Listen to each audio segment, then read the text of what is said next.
Welcome to the People of Animal Health podcast. The host of our podcast is Stacy Purcell. Stacy is the leading executive recruiter for the animal health industry and the veterinary profession. She's the founder of Therio Partners and the Vet Recruiter. Stacy has placed more professionals in key positions within the animal health industry and the veterinary profession than any executive search professional. Along the way, Stacy has built relationships with some outstanding people who are doing incredible things to make a difference.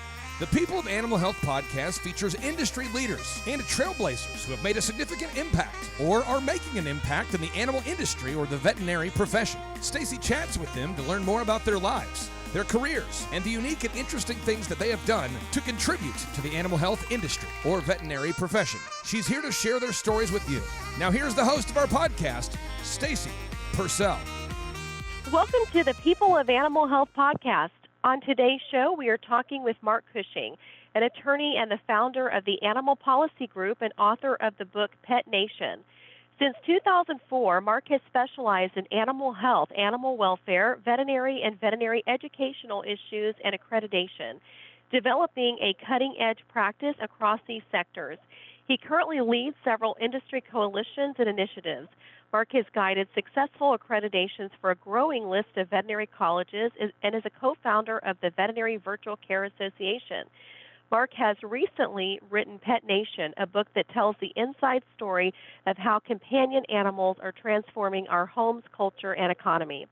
Mark is a frequent speaker at veterinary medicine and other animal policy-related conferences. Mark and I just saw each other last week in Denver, where he was on a panel for vet partners.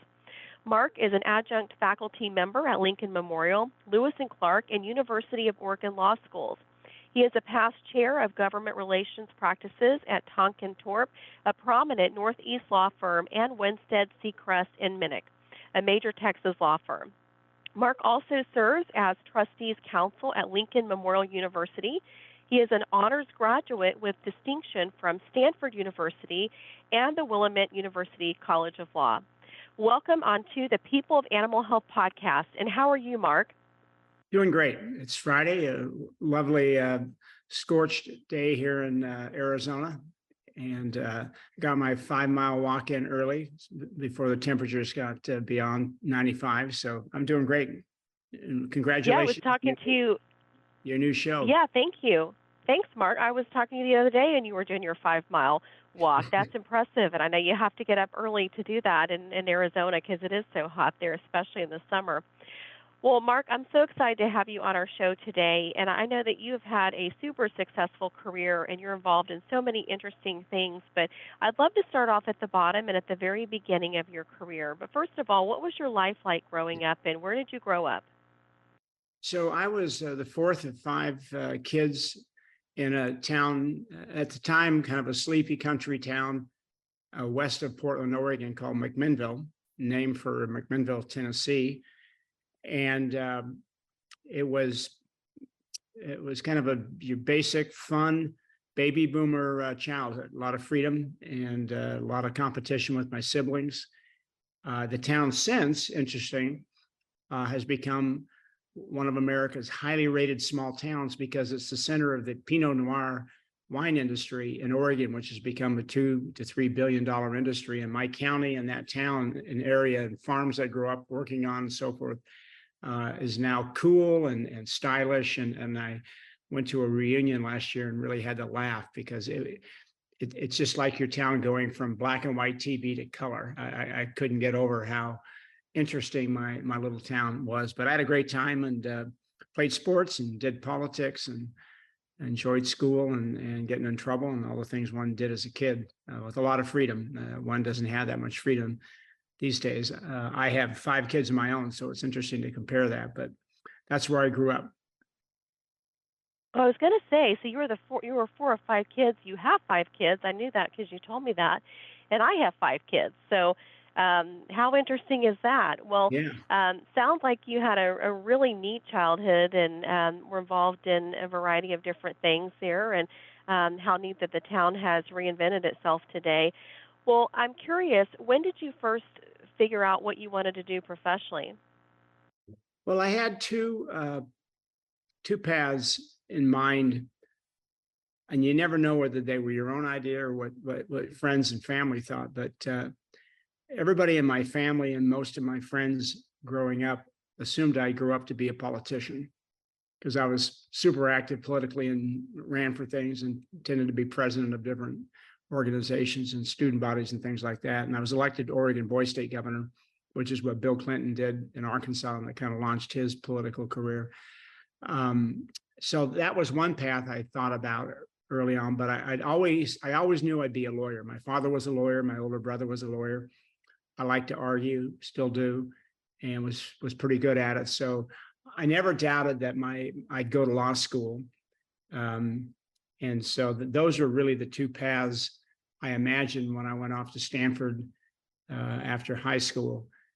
And then that was a tremendous academic and cultural and social experience. And if you're not changed by college, you aren't paying attention. So I came out of college and taught for a year at a Jesuit prep school in Los Angeles and coached basketball. Came up, ran a governor's campaign in Oregon, and I saw firsthand the life of a politician and decided early on that I wasn't going to go down that path. So I then jumped into law school, and we can talk about that. But that's kind of what I looked towards doing, in high school and in college. Yeah, my son Andy just graduated from high school, and he's going to college this fall, University of Oklahoma, and he's going to get a degree in business, but he wants to go to law school. So I know he's going to be very interested to hear this Great. podcast. Well, tell me about the beginnings of your career. You graduated, you taught, you also taught basketball, but how did you get started at the beginning of your career? And tell us more about that. Well, I wanted to take a couple of years off before law school. So I'd done an honors thesis at Stanford that connected me to a Jesuit faculty member at Santa Clara University, just down the street from Stanford. And Loyola Prep in LA wanted to have more students get into Stanford. So I believe it or not, I think it's the hardest job I ever had. I taught medieval and Renaissance history, which is my specialty in college, to or high school sophomores in LA.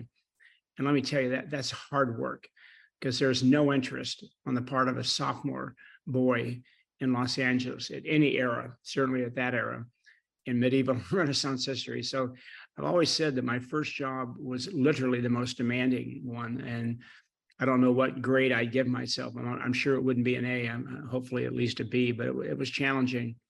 Then I went back to Oregon and had a chance to run a state legislative and then a governor's campaign with a good friend who became a congressional leader later. And that was enjoyable. I mean, I like to test myself. If those people that know me well know that I like challenges, still do, multi-decades later.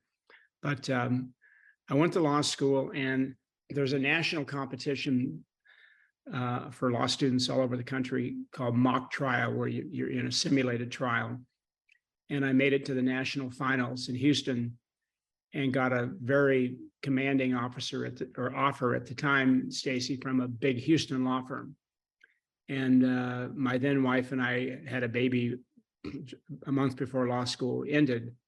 So that made sense. She was from Tulsa, by the way. I know you're Oklahoman.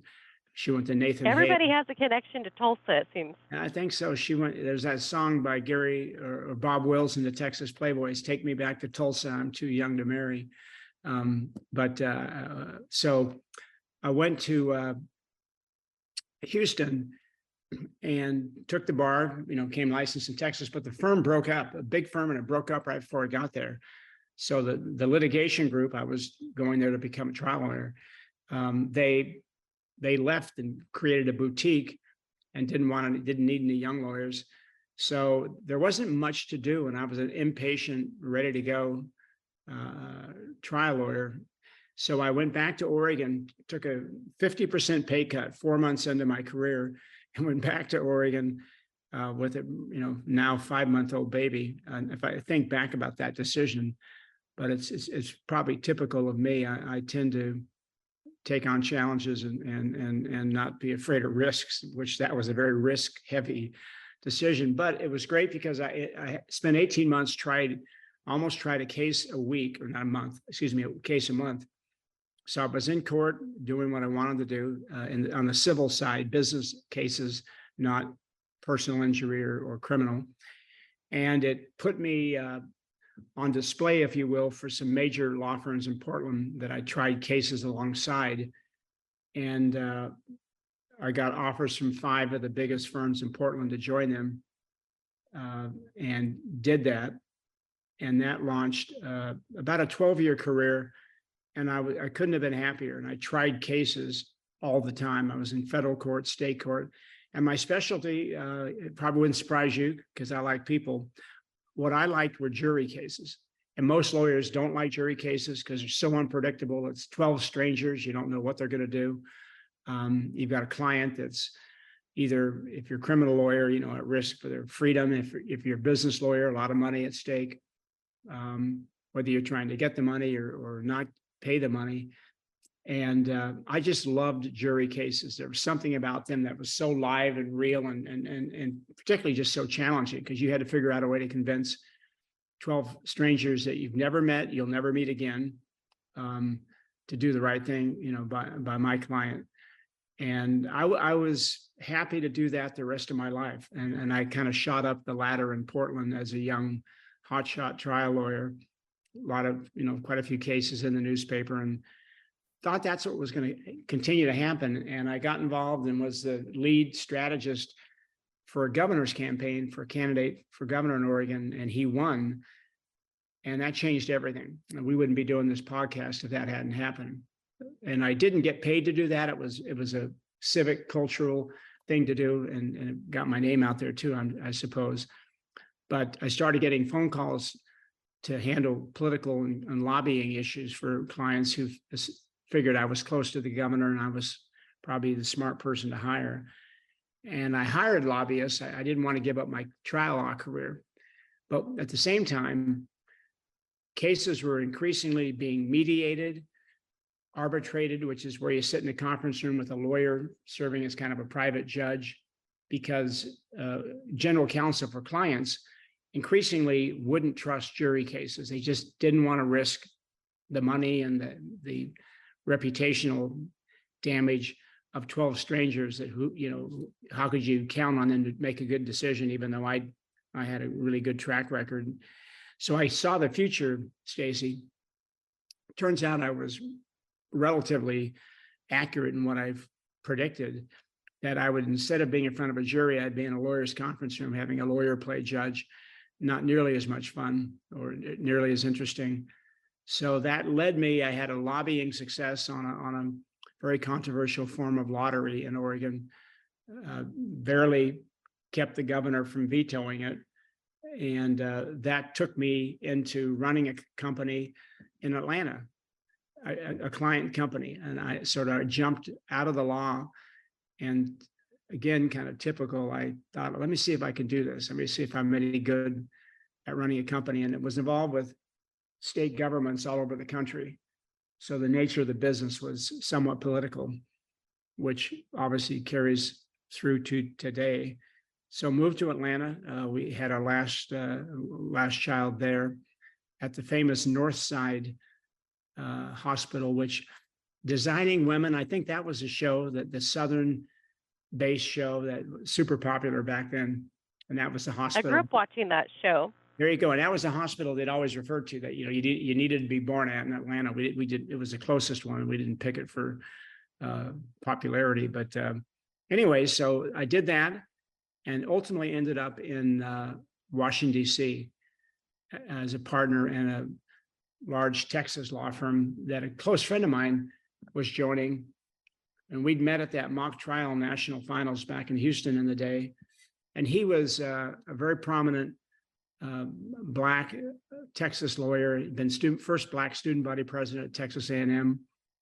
And he was senior advisor to the first President Bush, the father, and the Texas Senator John Tower before that.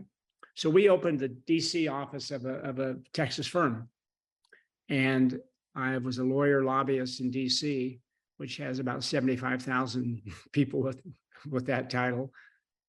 and mainly built a client base, Stacy, of Canadian companies. I had a lot of success in Quebec, in Montreal. And so Canada, as you know, sort of lives off of the US, and most Canadian governments and businesses have ties. So that was an interesting change, built that practice. It was going well, and I was catching a flight from Ottawa, the capital of Canada, to fly back to Washington, D.C., and I got a call on my cell phone, which was probably about a 10-pound phone at the time. It was back in that era. In 2005 or 6, from the CEO and founder of Banfield Pet Hospitals, about which you know a great deal, and his legal counsel, and they had formerly been my firm in Portland, Oregon.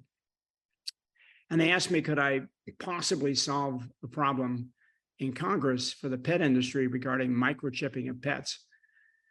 And we could talk about that if you want, but that was my entry into the pet healthcare, animal health world, which I've been happily submerged in for 17 years now. And I never saw it coming, and we were successful. So that success often brings more phone calls.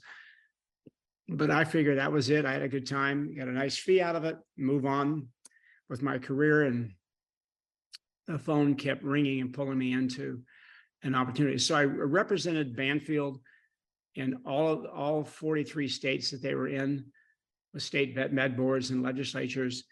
And they were very much of a progressive, innovative, renegade company, not everybody's favorite veterinary practice at the time. So that was quite a good experience. And then that took me, the door kept opening to accredit Ross University. And then I had a celebrated accreditation battle for the National University of Mexico, which was turned down by the AVMA. And I got that decision reversed. I wasn't involved in that stage, but they called me after they were turned down. It was really an embarrassing thing for the Mexican government, actually. And I reversed it and got them accredited. And that, I'd say that probably, as much as anything, put me on the map. And that was in 2010. Well, you answered my next question. My question was, how did you get into the animal health industry? And you just said that. So, but then the Mexico accreditation, I'm curious to learn more about that. How did you do that? Well, it was, there was a lot of controversy at that time within the AVMA and the kind of national discourse. And you were now in the industry, so you remember this, about this flawed theory. People weren't lying about it, they just were mistaken, that we had too many veterinarians.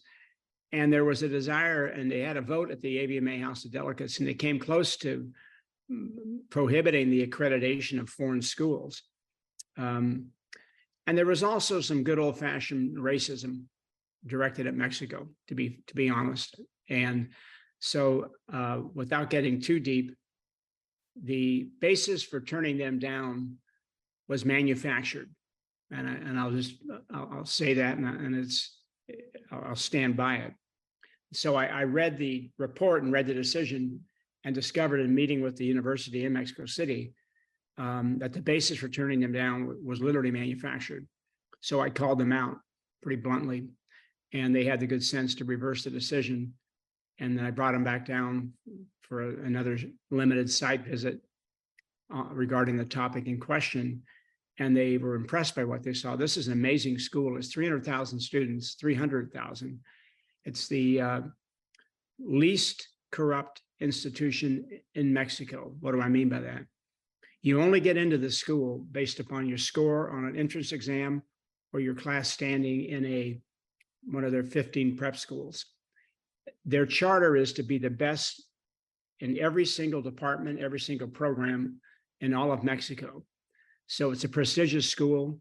It's where the 1968 Olympics were held in their stadium.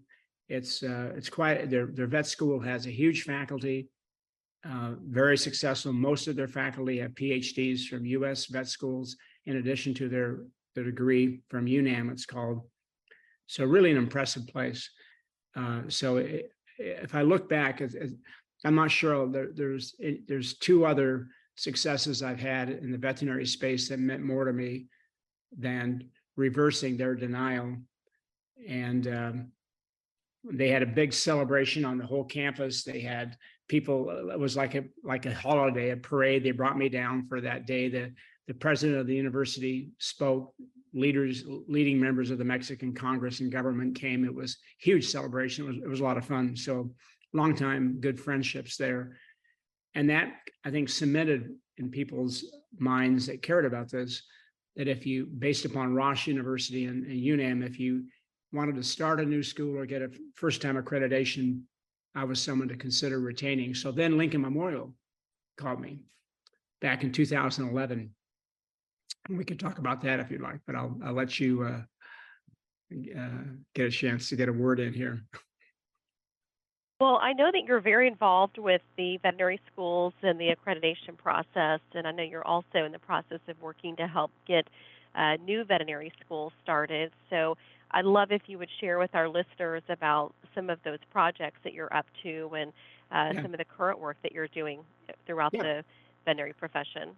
So Lincoln Memorial, or LMU at shorthand, is a private nonprofit university in the Cumberland Gap, a very remote part of Appalachia in eastern Tennessee.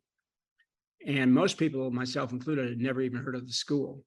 And a very dynamic graduate of theirs became board chairman, Pete DeBusk. And after he built a successful global medical device and supply company, he turned his attention to rebuilding and reshaping the school. So he heard about my successes, and we met, and I've worked with them since 2011. And it was a challenge because it was a part of the country that, if most people looking at it thought, how could you afford a vet school? We don't need one. You're in Appalachia. It's very, high level of poverty, human sickness, and challenges. And there was almost a presumption that farmers and people of Appalachia couldn't afford vets, didn't need veterinarians. So we built there. I got accredited and opened the school in 2014. And that was the first time I started a school. And I didn't do it obviously by myself, but I was a consultant that did that. And that was exciting. So we were accredited. And from the very first graduating class in 2018, Stacy, this little known school has had the highest starting salaries of any school in the country.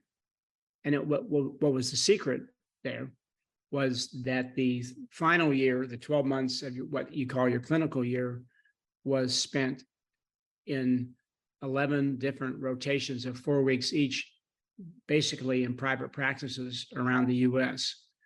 And they served like auditions. And so practices that needed vets would meet, and you know that world so well. They would meet these students in rotations that used to be 2 weeks long, and now these were 4 weeks. We designed it so that it wasn't just come in week one, say hi, and say goodbye the next week. And so they watched how you worked, they watched your work habits, they saw if you were talented or not, and they watched how you communicated to clients, sometimes about painful euthanasia decisions, fee disputes, how you work with vet techs, other doctors. And the LMU kids just scored off the charts. So before you left on your rotation, they'd say, Stacy, you ever thought about living in, whatever town they were in? And they'd put an offer on the table for you. Well, you'd go to 4 more rotations, you'd probably have 3, maybe 4 more offers. So it became very competitive, and it really taught me the value of the distributive model. In no way am I criticizing the value of the teaching hospitals based on, large land grant campuses. They do a good job too, but there's a unique quality to the distributive model where you're in practices and it's much more hands-on for the student. So you show more of what your talents are. And your talents have a lot less to do with what your grade point average is and much more with your people skills and your medical skills in practice and in reality. So that's been fun. That led to being retained here in Arizona, where I live. I didn't live here at the time, by the University of Arizona, a prestigious research university, who was turned down in 2016 by the AVMA accrediting body, the Council on Education. very embarrassing for the university. It had never happened to a University of Arizona program or school. And they brought me in to look at it, again, kind of based upon success I'd had before. And that was exciting. And in 2019, I helped convince the Board of Regents in Arizona to not give up. And we jumped in. We hired a great first dean, Julie Funk from Michigan State. And we were successful in 2019 and got accredited. And the first graduating class is next month in August of 2023. So that was exciting, and then I got hired by schools that were on probation. And so I developed, part of my practice in the animal policy group related to accreditation. And they usually involved an innovative approach to the curriculum. And what Arizona added, they took the distributive model that Lincoln Memorial and Western have done so well with. And we added turning the program from 4 years to 3 years. That doesn't limit or reduce the amount of academic time.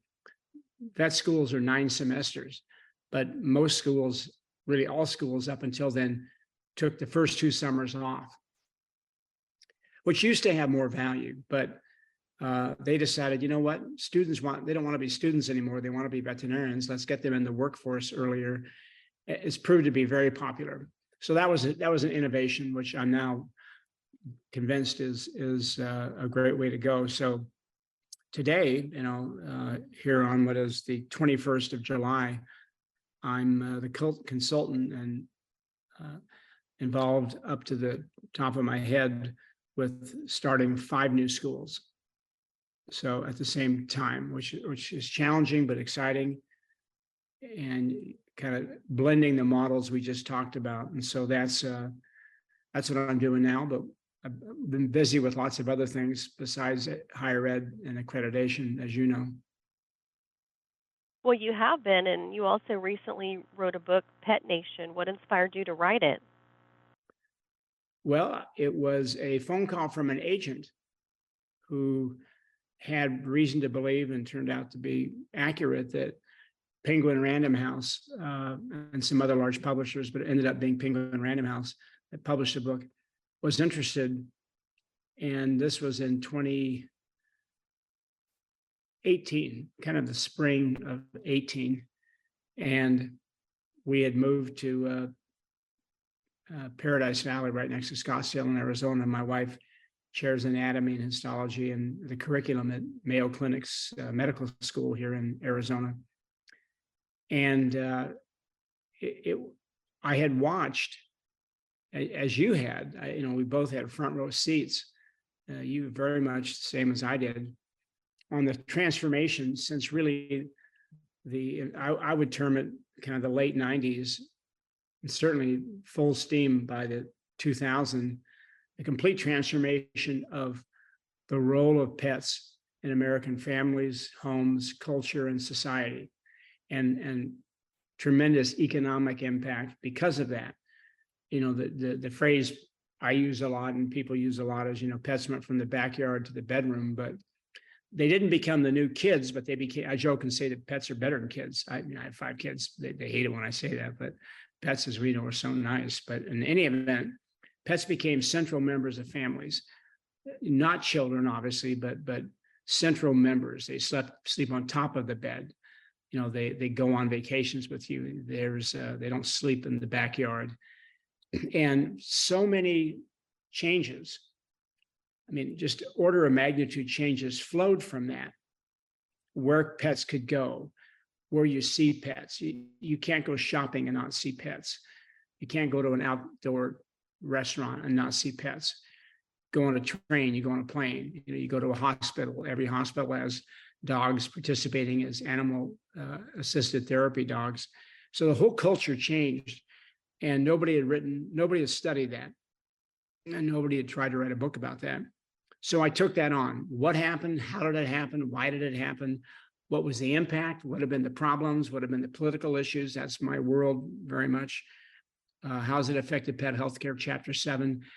I even take on the Pope, which upset my Irish Catholic mother very much, who really challenges the ownership of pets and thinks that it's kind of a waste of people's time and emotions.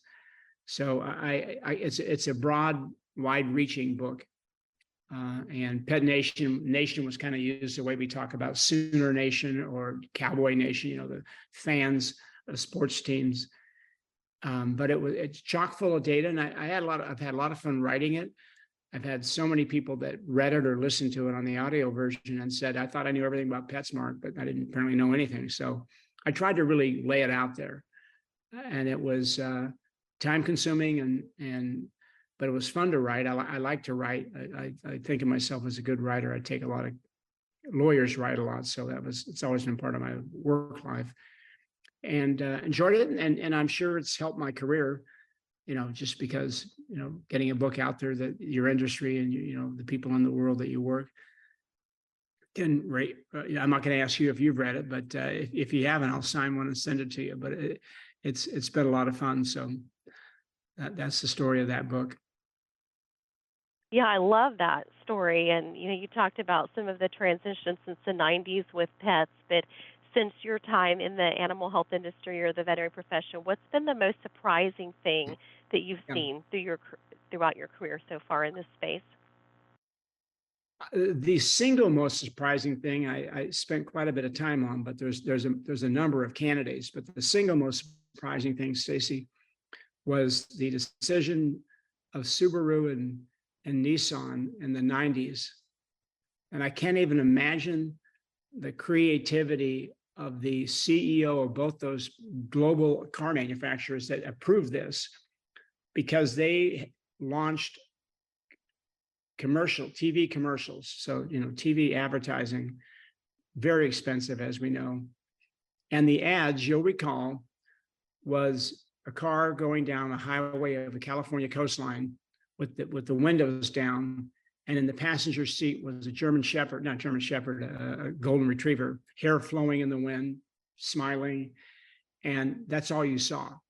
They didn't tell you about the car, the engine, mileage, nothing. And I've often speculated that the CEOs who ultimately sign off on these big commercial campaigns must have looked at this and said, so where's the rest of the ad? We're selling cars here. And the ad companies had the genius and saw what was happening to say, you just saw it.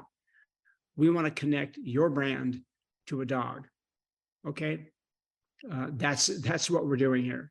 People love dogs, and both companies just saw their sales spike. They took off. There was no question that they were onto something. So that in many ways, and now do you remember a couple of years ago, the Hyundai Christmas commercials, 5 silver Hyundais of different sizes from the biggest to the smallest lined up, and in front of them, 5 dogs from the biggest to the smallest. And all they wanted you to do was look at the dogs. They didn't care if you looked at the cars. They just wanted you to look at the dogs and feel good and go, oh, honey, doesn't that look like our dog? So that was number one. I still say that was the greatest surprise. The second greatest is a favorite story of mine. I remember, easily into the 90s, if you walked into a hotel lobby with a dog, unless it was truly a service dog, or you were blind and you had a dog, but if you walked into a hotel lobby with a dog, just walked in, a bellman would come over and say, hey, Stacy, please, no dogs inside. If you walked up to the counter, had the dog in your arms and said, my name's Cushing and I've got a room, they'd say, well, wait a second, what's that dog doing here? Now we have hotel groups, Marriott, all over the place. Kempton Hotels is the one I get the biggest kick out of. They have special floors for people who don't like dogs. So we've gone so far that the entire hotel is dog friendly, every way, shape, or form.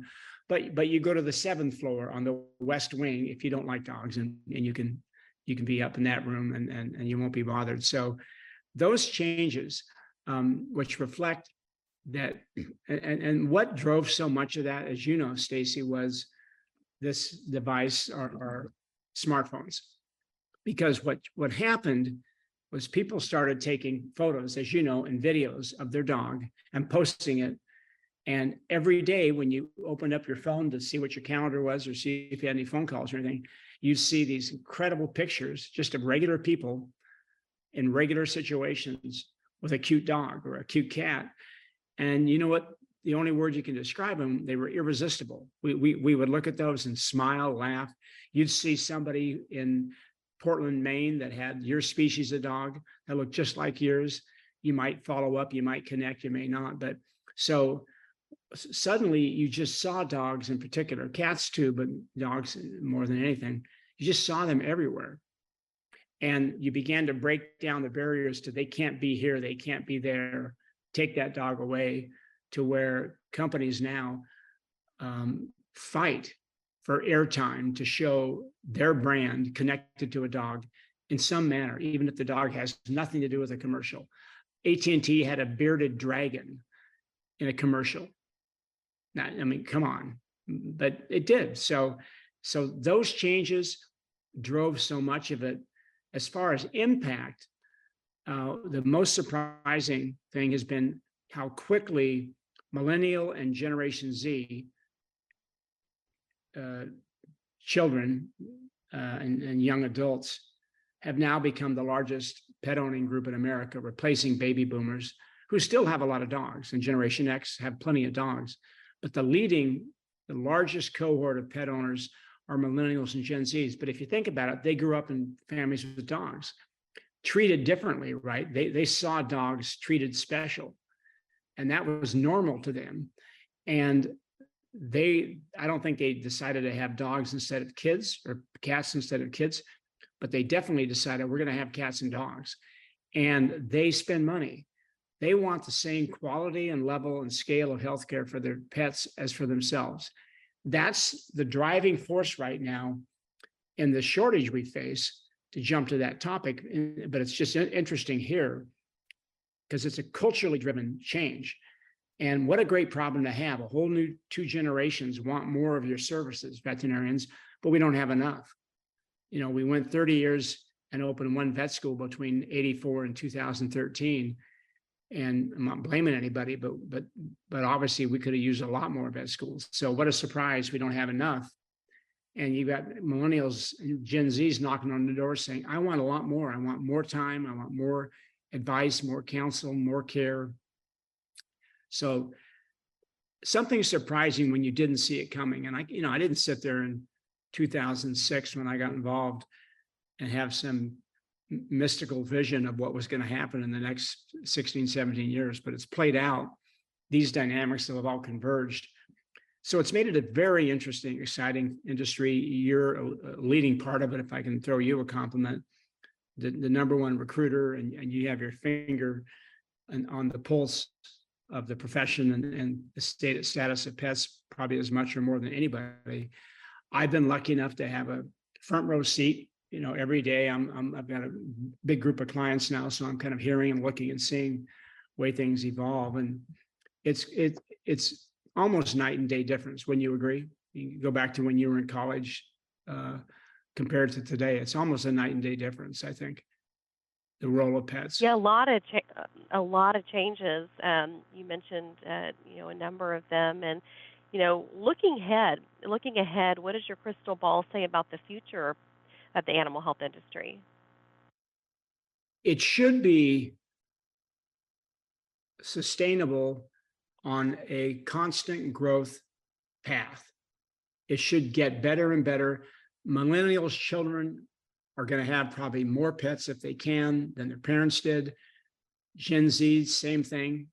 People, as I say, those next generations aren't going to say, skateboarding is a lot more fun than a dog. So I'm not going to get a dog, I'm going to get a skateboard. I mean, it's not going to happen. So as long as we don't blow it, as long as we don't make a mistake, but we could make a mistake, which you and I know about, and I'll talk about it in a minute, the future should be phenomenal. It should be an industry, a profession where more and more people want in, which is what we see today, whether it's vet techs or it's veterinarians or pet care providers, just generally in all different fields. So what would stop that from happening? And in my view, the greatest problem will be if the industry doesn't embrace change and understand every generation expects things to be different. Millennials don't make any decision from going out to a restaurant to getting car insurance to buying clothes without using their iPhones or their smartphones, without doing comparison shopping, right? You go to Yelp, you go to Open Table. I mean, all the tools we use, and the professions that fight that and somehow think they can hold back technology change and cultural and societal change as it affects their industry, and they can put their industry in a bubble. And there's a lot of that thinking in veterinary medicine, just making a huge mistake. So I don't fear that because it ultimately won't win, but there's some of that thinking. But the biggest challenge will be if we don't address the shortage. Why? Because we've arrived at a point that people, poor, middle income, high income, it almost doesn't matter. People cannot get in to see a veterinarian. Combination of retirement, COVID overhang, too few veterinarians being produced, resistance to telemedicine, resistance to mid-level professionals, kind of that thinking about preventing change from seeping in, have put people at risk with their pets. And people don't know what to do about a medical condition of a young dog or cat unless they're a trained veterinary professional, right? I'm a successful, smart lawyer. I don't have a clue how to take care of our 3 cats and dogs. So you have to get in to see vets. You have to access the care. And what will stop millennials from having a second dog or a third dog or a first cat or second cat will be what? Will be the husband, the wife, or the partner saying to the other, hey, we can't get Sparky in to see somebody right now. Why would we go get another dog and be in the same, have the same problem and know how painful that is? So to me, there's one mission for veterinary medicine: solve the shortage, address the shortage. If you can't solve it, address it, soften it, reduce it, increase access to care of any sort for anybody, poor, middle income, high income, doesn't matter. And we shouldn't even be debating it. I mean, there literally should not be a debate about that. There should be a welcome mat out for new schools, for new programs, for new professionals. But and we can talk about, I won't, with you as the host, I won't be afraid to get into what I think the reason is why there's so much resistance. So the only dark cloud down the road, which is getting darker and bigger right now, that could slow down what would be otherwise just a glorious future for pets in this country, will be if we don't have professionals and access to care. And people are left going, it's just too painful. So we could talk about that. I've been in this industry since 1997, and I first noticed that there was a shortage of veterinarians in 2008, right in the middle of the Great Recession. There might have been a distribution issue at that time of veterinarians, because I didn't see a shortage in places like California. If you were in a 5-doctor practice and you were the last person hired back in 2008, you might have lost your job. And in places like Texas, Florida, Virginia, Pennsylvania, Kansas, just all over the country, we're in the middle of a Great Recession. Our phone's ringing off the hook from veterinary practices needing to hire a veterinarian. Come out of the Great Recession, after 2008, the calls continue to increase. And then today, our phone just rings all day long. The emails come in. Practices tell us they've been looking for months, some over a year, some 18 months. We've had some that have been looking for close to 2 years. And then, from a personal standpoint, friends of mine with pets, I have a friend who lives out in Seattle, and they had a dog. They have a dog. They called 9 practices. They couldn't get in. They ended up having to drive a long ways from their home to be able to get their dog seen. So I hear a lot of stories like that. So, it's good to hear that these new schools are going to be popping up. But I heard you say last week that's really not going to make a huge dent in this situation.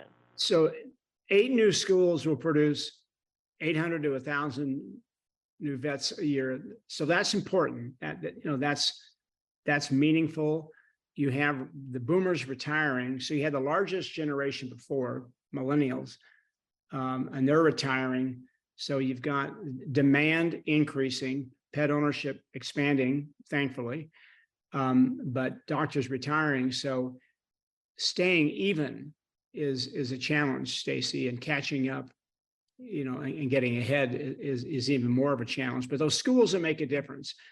What else will make a difference? I've been probably as involved or more involved than any one person in the industry on this issue, is just allowing telemedicine to be used. Anchored in two things: that the veterinarian, she's comfortable that she can help the pet owner through a virtual call like you and I are talking now, and that the pet owner knows they have a choice, and if they don't want to do it that way, they can choose not to. But it makes such a difference. You've got an anxious pet owner in 45 miles outside of Tulsa, maybe heading towards Fort Smith or something, just out there. They can't get in. What a difference it makes to reach a professional on the phone. And now with the technology, everybody can do a FaceTime, a Zoom, whatever it might be, but just take FaceTime as the easiest, simplest. What a difference it makes to get a professional. And you can say, doctor, here's Sparky, take a look. Can I tell you what has been happening the last 2 days? What can I do? What should I do? And human medicine allows it in all 50 states. You can start a relationship that way. And the idea that somehow it won't work for pets, honestly, is silly. I mean, it's in the category of silly to think that somehow parents of a 2-year-old can have a conversation with the doctor about what their daughter or son are going through, and that's acceptable. And people that have a 4-year-old Labradoodle can't. And we say you've got to see somebody in person. And if you can't see somebody in person, the benefits of in-person are theoretical. That's academic. It's, you've got to have a solution. And that's what happened in Oklahoma and in Kentucky. I don't know if you knew that, but those 2 states had more to do with human healthcare taking on and embracing telemedicine than any other states in the United States. Why? Because you have vast areas of people living in rural settings or in small towns. They couldn't see specialists. They didn't have doctors, and they weren't going to drive 2 to 3 hours weekly or whenever they had to.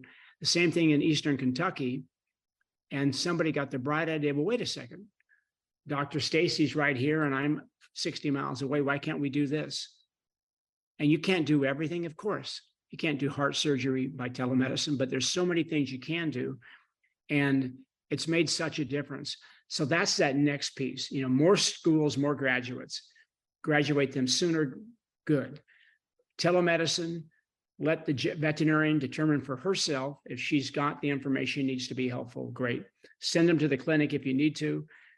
Number 2. Number 3, human medicine for 60 years, as you know, you've heard me say this, for 60 years has had PAs or physician assistants, which are people that go to 27 months of what you call a shortened med school. But they're good, they're professionals, and nurse practitioners. And that's saved human medicine. There's whole communities in Oklahoma that would have no health care if they didn't have PAs and nurse practitioners. And you can't tell everybody in Oklahoma, just go to Oklahoma City or Tulsa and you get all your medical care. Just call those practices and ask them how much room they have right now on their appointment calendars. And veterinary medicine has fought and is still fighting tooth and nail to stop developing mid-level professionals. And all the opposition on all these matters, there's no shortage.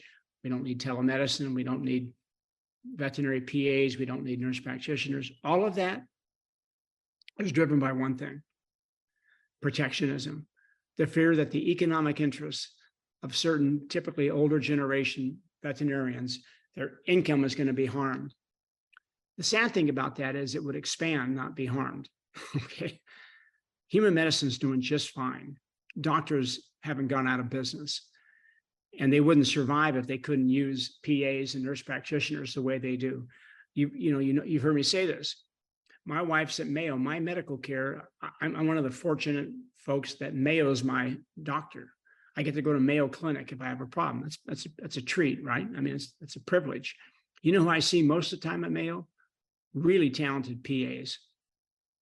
It wouldn't even occur to me to say, hey, I'm at Mayo. You just tell this PA to get me a doctor.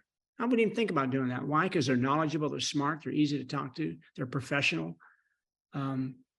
If I had cancer, would the surgery be done by a PA? Probably not. But all the consultations up to that could be. I had neck surgery this year. It's pretty serious surgery. I've got my follow-up, my 6-month follow-up this month with obviously an MRI, see how it looks. It's with a PA. Wouldn't even occur to me to say to Mayo, I want a doctor. And by the way, you know what Mayo would say? We probably don't have one. Okay. We're stretched, just like veterinary medicine is. So there's such low-hanging fruit to grab and address the shortage. And we will. The good news is, Stacy, and I know you're in the same view, we will succeed. It will be slower and more expensive and painful than it needs to be, that's for sure. But ultimately, consumers get what they want, right? They do. Well, you mentioned Oklahoma. I live in Oklahoma, and I have benefited from telemedicine a number of times. A few years ago, we have 3 sons, and they were playing basketball, and one of our boys hit another boy with the basketball in the eye, and he had an eye injury. And we were out of town at the time, so my parents took him to the eye doctor, and he was seeing an ophthalmologist, and we had several follow-up appointments. And the ophthalmologist used telemedicine to be able to look at the pupil of his eye to see if it was dilated or not. And it was tremendously beneficial. And I've benefited from telemedicine personally a bunch of times. But I know my daughter, who lives in Oklahoma, she's going to school in Texas. But in March, she was trying to get into a couple of specialists here in Oklahoma, and they were booked out till the end of this year, like October, Yeah. November. Yeah. So it's very hard, as a human too, to get in to see specialists right now. And it's,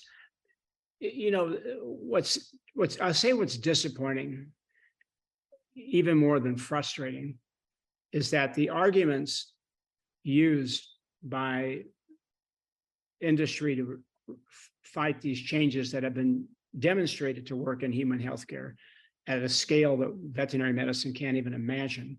What's disappointing is the principal tool to address the issue as a policy issue is to try to scare people.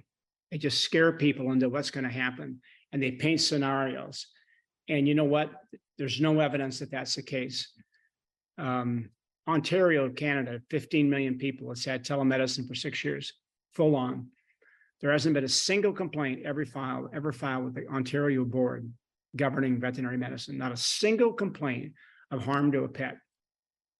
So my view is, don't try to scare anybody in Ontario. Don't try to paint scenarios about all these bad things that are going to happen when you've got 6 years of no complaints. It works. It doesn't replace in-care visits. It supplements. It steps up when they're not necessary. And by the way, the practices that use that understanding, guess what? They're not full of people that think they have a problem with the pet that requires a visit. How much less pressure is there in a practice that doesn't have 8 people with 8 pets standing in the, trying to get in to see a doctor, when it turns out that 6 of the 8 did not need to see a doctor in person, that the problem they were experiencing could be addressed over telemedicine. That's a common experience in both human and veterinary medicine. But we're starting to win the battles legislatively, Stacy, as you know. So telemedicine will win. It just, is it going to take 30 years? Is it going to take 10 years, 5 years?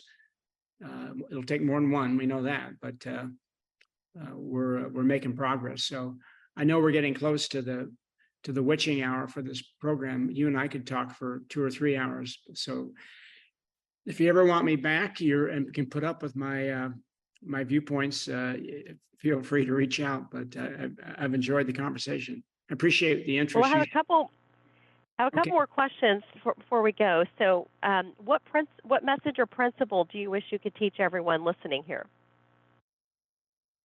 I think more than anything is lower the temperature. Don't be afraid of change. Study the evidence, and don't resist pilots and experiments to see if different methods can solve these problems. More than anything, if people would just, there's so much rhetoric and it's highly charged and it gets personal. It doesn't need to be. And I'm a lawyer and we're trained not to take things personally, and I don't. But I think I think that advice in general in your life leads to better outcomes. Just don't take things personally, whatever it Yeah, might be. That's one thing. not taking things personally, that is good advice. I also think uh, I believe so much in programs and projects and proposals and innovations I've been associated with. Almost all have come from taking a look at human healthcare, which has so much money and has the freedom and ability and track record to experiment. And I look at that and go, how do they do that? And then when I see something working there, I just ask the question, is there any reason it couldn't work here with pets? And almost every time the answer is there's no reason. We ought to try it and not be afraid. So, get outside your box, as you know, just out of your comfort zone and take a look, whether it's another country or another state or another industry. And the other industries that are so much in the news do that all the time. They're borrowing ideas from each other all the time. That's sort of part of life. And veterinary medicine for so long, Stacy, was a sideshow. It was kind of down a small road, and there was a cinder block clinic, and people just didn't pay much attention to it, and there wasn't as much asked of it. And now that's changed. You've got millennials and Gen Zs, and they ask a lot, and they're not going to stop asking. So, great opportunity, but don't close the door before you've looked outside. Seeing what's out there, you might be surprised. Such good advice. Well, you've got the mic, Mark. What is one last thing that you want to share with our listeners of the People of Animal Health podcast before you drop the mic today? Well, to all my friends in the East and the Midwest and the South, pay a little attention to the Pac-12. The sports are better out West than you may think, but I'm married to a LSU and Tennessee grad, so I don't get very far in my own house with that. But enjoy yourself. Everybody's hotter than they've ever been, wherever they live in America these days. And my theory is this: if I can get my walk in where the outdoor temperature is not greater than my body temperature of 98.6, I'm probably okay. Now, I'm a lawyer giving myself medical advice, but I do find a daily walk in the morning in the desert, and I try to do it every day. It isn't a bad way to start the day, and it's hopefully it keeps me healthy long enough to keep causing trouble for the pet industry. But I appreciate it, Stacy, and we'll see you soon at many conferences. And thanks and good luck with your podcast. This is a great new program. Thank you, Mark. Thanks for being with us here today. I enjoyed visiting with you. All right. See you, Stacy.